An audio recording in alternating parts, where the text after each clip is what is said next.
he might be addressing Muhammad, and then he's addressing all the Muslims without making it clear. It's very messy and put together in such a messy way. But I didn't accept any of that as a child. I just saw Arabic words sang in a certain way, and I had to memorize them in a certain way. And even when I noticed something that looked like could be a grammatical mistake or a grammatical oddity that didn't conform to what I expected Arabic would look like, I would be told that Allah uses this grammatical exception for emphasis or something like that. So Arabic was built on the Quran. So there's no way that a Muslim can say the Quran is mistaken grammatically in this part or that part, because they're basing Arabic on the Quran, and they make a lot of exceptions for the Quran specifically. But so I always thought that there was something special about the Quran because I was told that it was special from a very young age.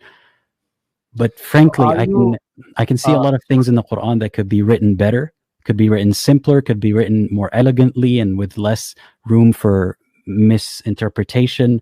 And I don't think that the way that the Quran is written is proof that it is divine.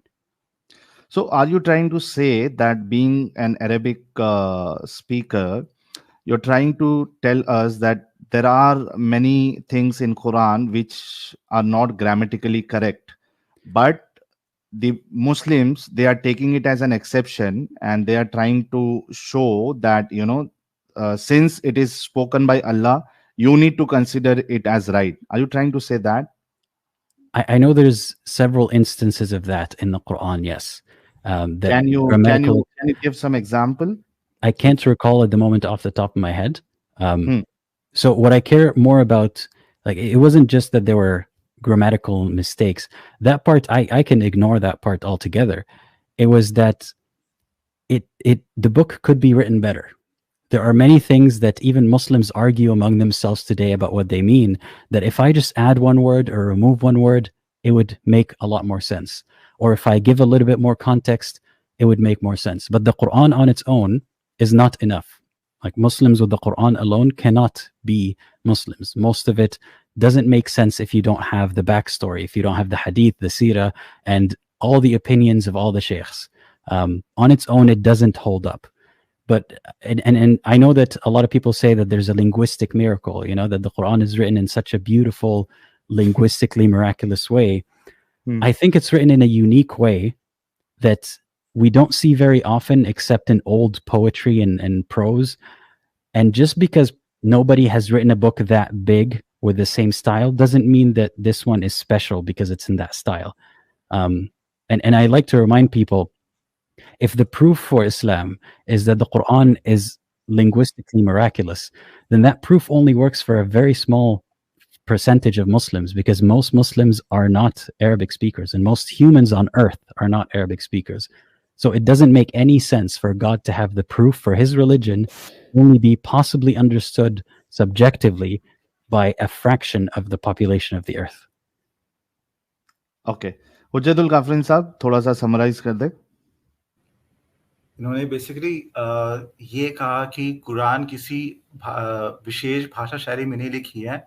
भाषा शैली में विशेष ये है कि जिस किस्म की जो पुरानी शायरी लिखी जाती है, कुरान उसी में लिखी है, लेकिन वो भी कुरान को यूनिक नहीं बनाती है, क्योंकि आपके पास पुरानी बहुत सारी कविताएं और शायरी हैं, ऑलरेडी एग्जिस्ट करती हैं.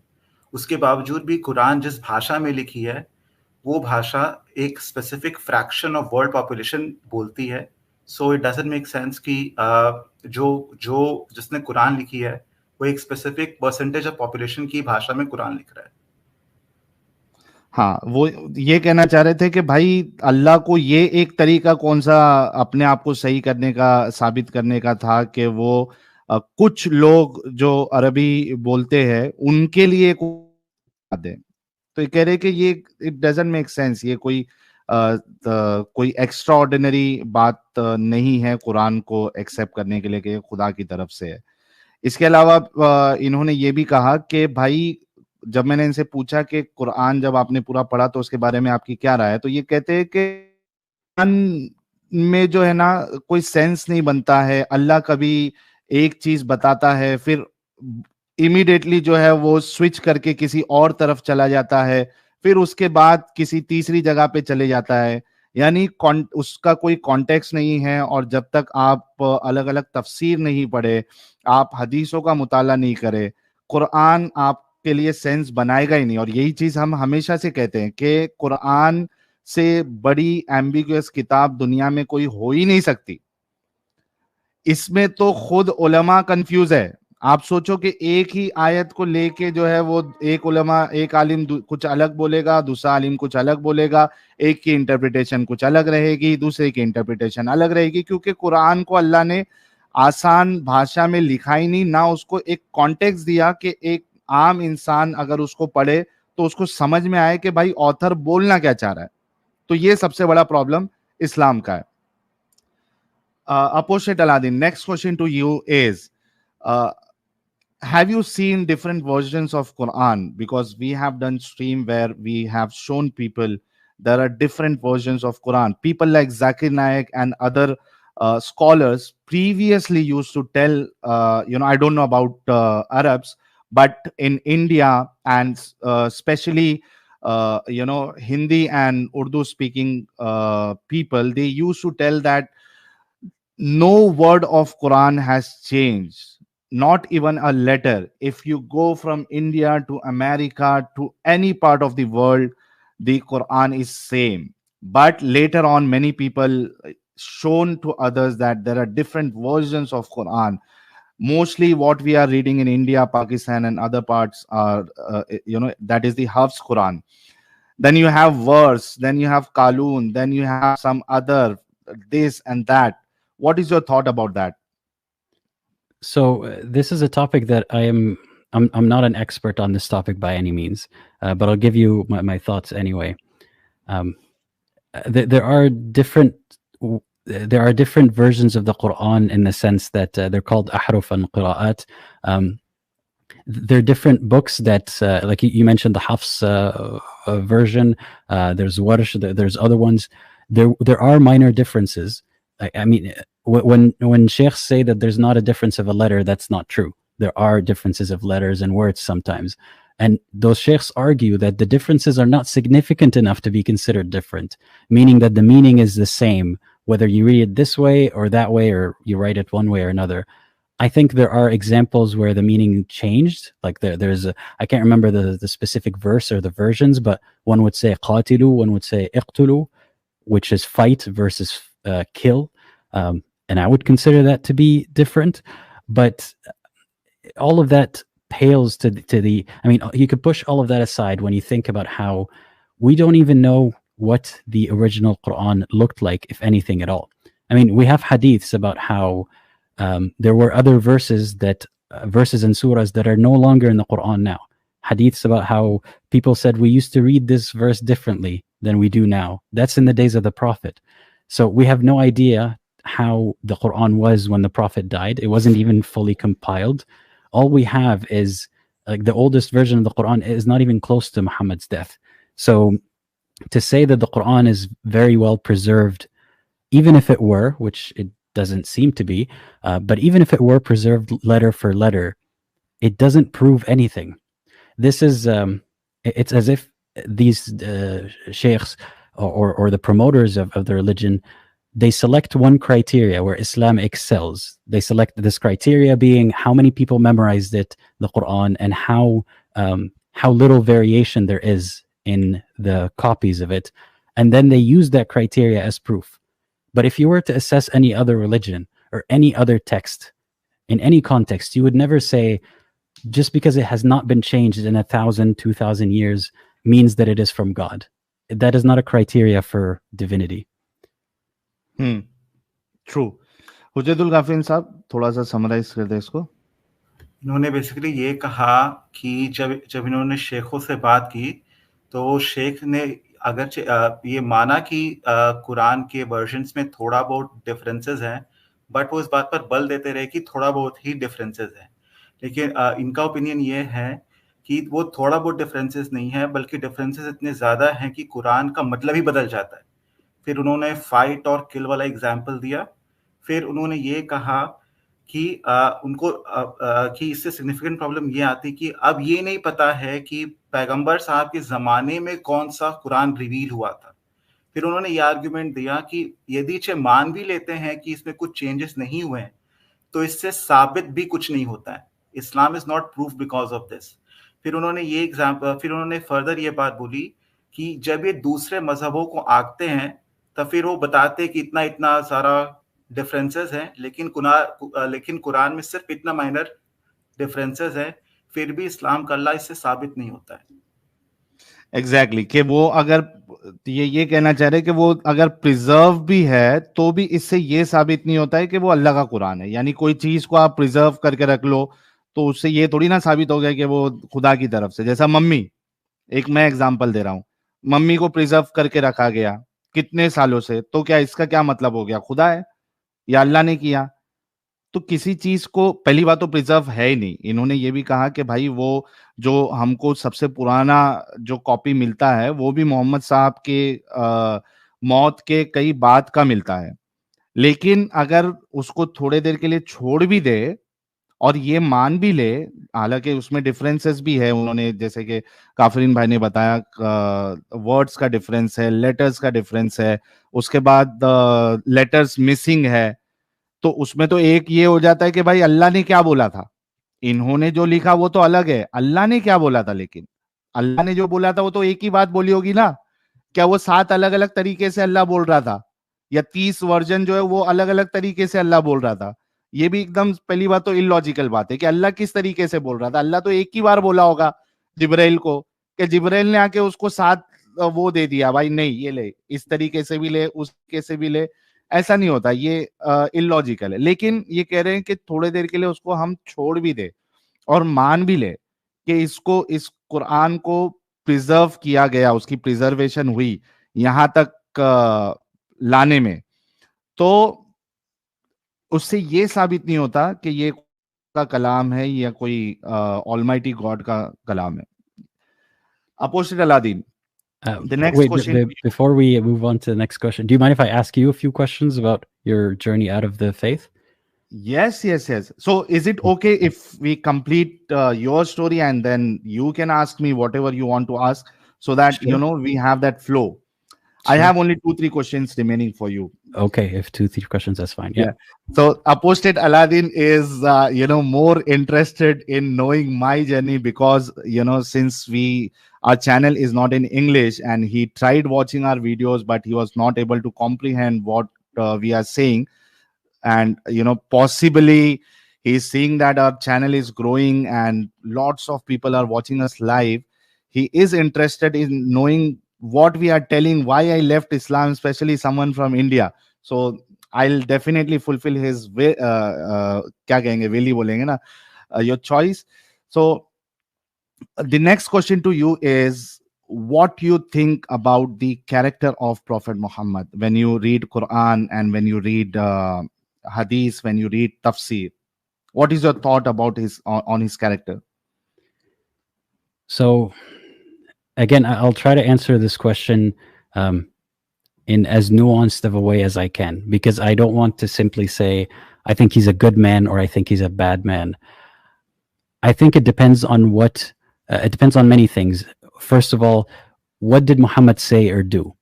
That is not clear. Some hadiths, some Muslims take some hadiths, they don't take other hadiths. It depends on which ones you believe are actually him. And for me, there's no way to verify that any of them are actually him. And then secondly, it depends on what was the situation like. What would the average person do in that situation? What is the best that would be expected from him in that situation? So that makes it very difficult to assess him as a man and say he's good or bad. But I can certainly say that the measure the benchmark or the goal that Muslims are trying to prove or trying to compare against is perfection. So the important question is, does Muhammad seem to me like a perfect role model? I don't think he does, because there are many situations that, despite the times being different, despite it being 1400 years ago, Muhammad could have done things better. And I could have done things better in that situation I mean, I'm saying that with hindsight now. But if I can conceive of a way that Muhammad could have behaved better, then Allah would also have seen that way. For example, the obvious classic example is his marriage to a child. The bigger problem than the marriage itself is how it allowed so many other people in the future, so many young women to be, or young girls to be harmed by similar marriages, and the justification being that Muhammad did it. If Muhammad was the perfect man and he knew what was going to happen in the future, or Allah knew what was going to happen in the future, he would have advised him, maybe, don't marry this one, or wait till she's a bit older, or something else.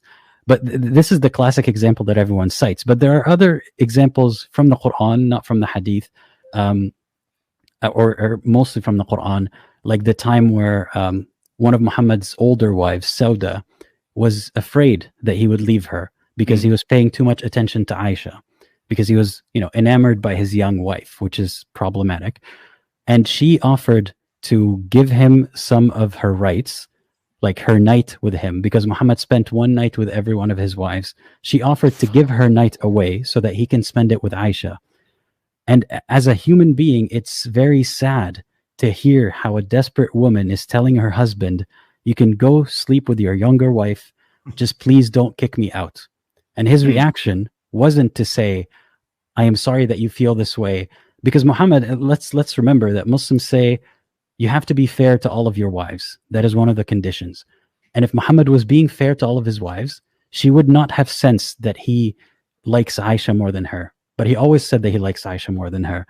So instead of telling her, I'm sorry that you feel this way, and I'm sorry that I made you feel this way, and I will change my behavior, he says, yes, I will take your offer. And then he makes it into a verse where he tells people, tells women, if you're afraid that your husband's going to leave you, it's okay to give up some of your rights. He could have behaved better in that situation. I don't think that's the perfect husband. And that's just one of many, many examples. So to summarize the answer, I will not judge him and say that he was a good person or a bad person, but I can easily say, for the purposes of assessment of whether or not he is a perfect person, he was definitely not a perfect person. That's great.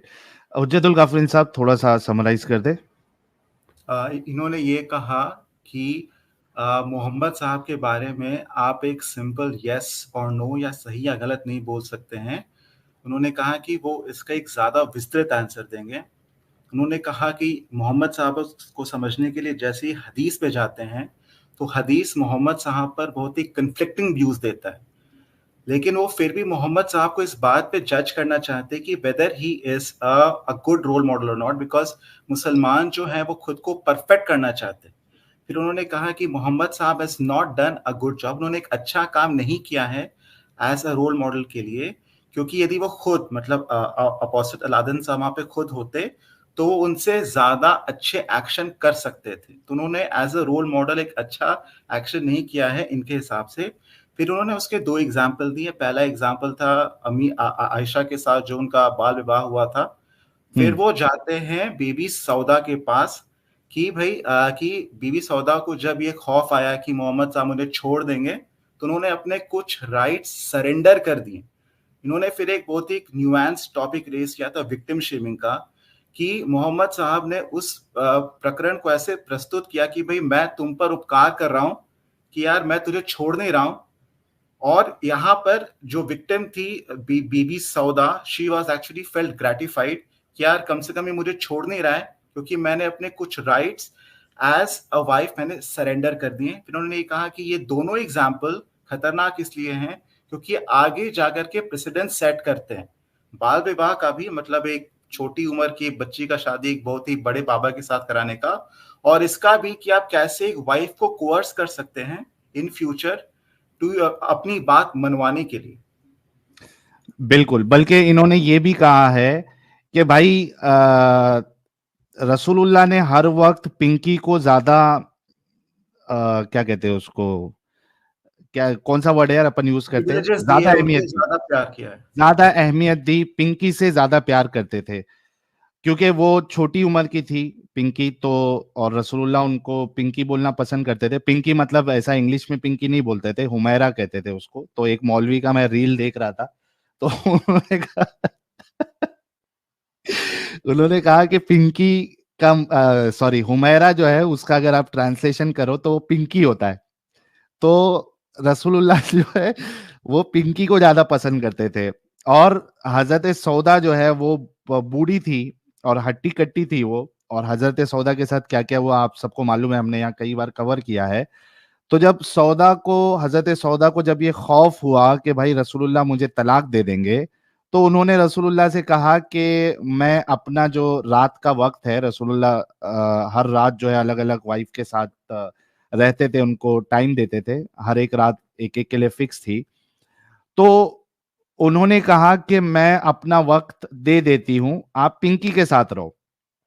तो रसूलुल्लाह ने, Aladdin साहब ये कह रहे हैं कि रसूलुल्लाह को यहाँ पे एहसास नहीं हुआ कि भाई मेरी वाइफ ये शिकायत मेरे सामने ला रही है, यानी उसको इस बात का खौफ है कि ये मुझे तलाक दे देंगे। उन्होंने ये नहीं सोचा कि चलो मैं सौदा को कह देता हूं कि ठीक है अगर आपको ऐसा लग रहा है तो मैं मेरी बात जो है आपको गलत लगी है तो मैं इसको वापस लेता हूं, मैं आपको भी वक्त दूंगा। क्योंकि सबसे पहली चीज जो है आपको, जो इस्लाम कहता है वो ये है कि हर राइट देना है आपको, हर एक वाइफ को।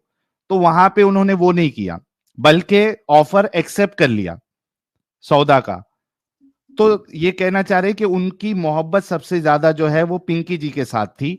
तो ये एक बेस्ट रोल मॉडल तो नहीं हो सकते, मैं उनको सही या गलत नहीं कहूंगा, कैरेक्टर वाइज मैं जज नहीं करूंगा, लेकिन ये कह रहे कि मैं होता तो बेहतर इससे कर सकता था।